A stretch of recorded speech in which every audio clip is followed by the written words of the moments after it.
नमस्कार दोस्तों, आशा रखता हूँ कि आप सभी लोग घर पर ठीक होंगे। दोस्तों, हमारे रोजिंदा जीवन में पेट्रोल का यूज़ दिन प्रतिदिन बढ़ता ही जा रहा है। लेकिन दोस्तों, अगर पेट्रोल को उबाला जाए तो क्या होगा?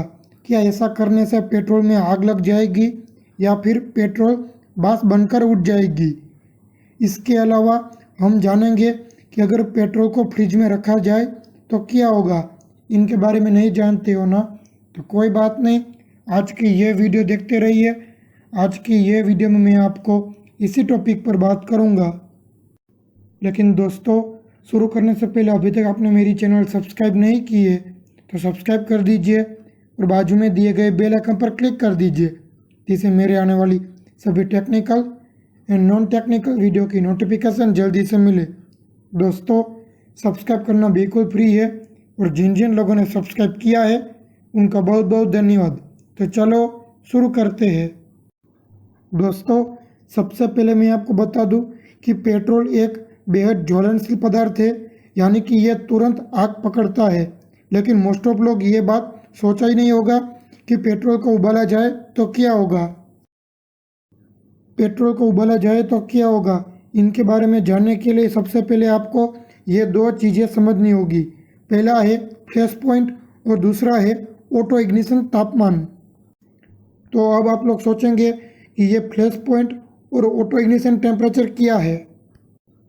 तो मैं आपको बता दूं कि फ्लैश पॉइंट उस न्यूनतम तापमान को कहा जाता है जिस पर उसकी वाष्प आग पकड़ लेती है, और ऑटो इग्निशन तापमान किसी पदार्थ का वह न्यूनतम तापमान होता है जिस पर वह सामान्य वातावरण में बिना किसी बाहरी स्रोत जैसे कि चिंगारी से बड़ी आसानी से जल जाता है। लेकिन दोस्तों, यहाँ पे ध्यान देने की बात यह है कि जो फ्लैश पॉइंट होता है उसमें बाहरी चिंगारी की ज़रूरत पड़ती है, लेकिन जो ऑटो इग्निशन तापमान होता है उसमें किसी तरह की बाहरी चिंगारी की आवश्यकता नहीं पड़ती है। और दोस्तों, आपके जानकारी के लिए मैं आपको बता दूं कि पेट्रोल का फ्लैश पॉइंट 43 डिग्री सेल्सियस है, जबकि ऑटो इग्निशन तापमान 280 डिग्री सेल्सियस है। यानी कि पेट्रोल की वाष्प को -43 डिग्री सेल्सियस तापमान पर भी कोई चिंगारी मिलने पर वो जल जाएगी, जबकि पेट्रोल को 280 डिग्री सेल्सियस तक उबाला जाए तो वो बिना किसी बाहरी चिंगारी के या बिना चिंगारी लगाए वो अपने आप जल जाएगी। लेकिन दोस्तों, अगर हम पेट्रोल को किसी बर्तन में रखकर उबालते हैं तो होगा ये कि पेट्रोल का तापमान 280 डिग्री सेल्सियस पहुंचने से पहले ही वो वाष्प में बदल जाएगी और इस तरह से वो पेट्रोल में आग नहीं लगेगी। लेकिन दोस्तों, पेट्रोल को उबालने से एक बेहद खतरनाक स्थिति उत्पन्न हो सकती है। जैसा कि मैंने आपको बताया कि पेट्रोल बेहद ज्वलनशील पदार्थ है, तो उसकी ज्वलनशील वाष्प आसपास फैल जाएगी और ऐसे में अगर गलती से भी वहाँ पर कोई छोटी मोटी चिंगारी मौजूद होती है तो एक सेकंड में ही वहाँ बहुत तेज़ी से आग लग जाएगी।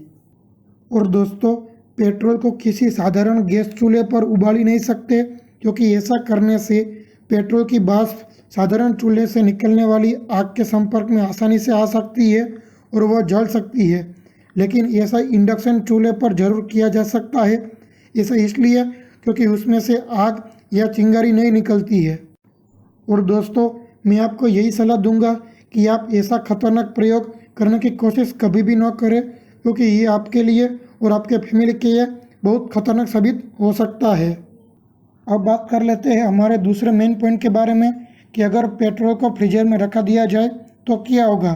तो दोस्तों, मैं आपको बता दूं कि अगर पेट्रोल को फ्रीजर में रख दिया जाए तो पेट्रोल बर्फ़ जैसा कठोर नहीं होगा। अब आप लोग सोचेंगे कि अगर कोई भी लिक्विड को फ्रिज में रखते हैं तो वो बर्फ़ बन जाता है, लेकिन पेट्रोल भी लिक्विड है तो इसमें ऐसा क्यों नहीं। तो मैं आपको बता दूं कि पेट्रोल का फॉर्मूला CnH2n+2 होता है और यह मुख्य रूप से कार्बन हाइड्रोजन का कॉम्बिनेशन होता है, और इसी वजह से उसका फ्रीजिंग पॉइंट भी काफ़ी नीचे होता है। और आपकी जानकारी के लिए मैं आपको बता दूं कि पेट्रोल का फ्रीजिंग पॉइंट -60 डिग्री सेल्सियस होता है। यानी कि अगर पेट्रोल को -60 डिग्री सेल्सियस तापमान पर ले जाया जाए तो पेट्रोल बर्फ़ की तरह जमने लगेगा। लेकिन हमारे घरों में जो फ्रिज होता है उसमें इतना कम तापमान नहीं हो सकता है, फ्रीजर का तापमान करीब 0 से -15 डिग्री सेल्सियस तक होता है। तो इसलिए अगर हम पेट्रोल को फ्रीजर में रख दें तो वो बर्फ़ की तरह नहीं जमेगी। तो दोस्तों, मेरी ये छोटी सी वीडियो देखकर आपको समझ में आ गया होगा कि अगर पेट्रोल को उबाला जाए और उसे फ्रिज में रख दिया जाए तो क्या होगा। दोस्तों, अगर आपको मेरी ये वीडियो की इन्फॉर्मेशन अच्छी लगी है, यूज़फुल लगी है, यूनिक लगी है तो वीडियो को लाइक करें और शेयर करना मत भूलें, जिस दूसरों को भी ये बात पता चली। तो आज के लिए इतना ही, अगले वीडियो के साथ मिलते हैं, तब तक थैंक यू।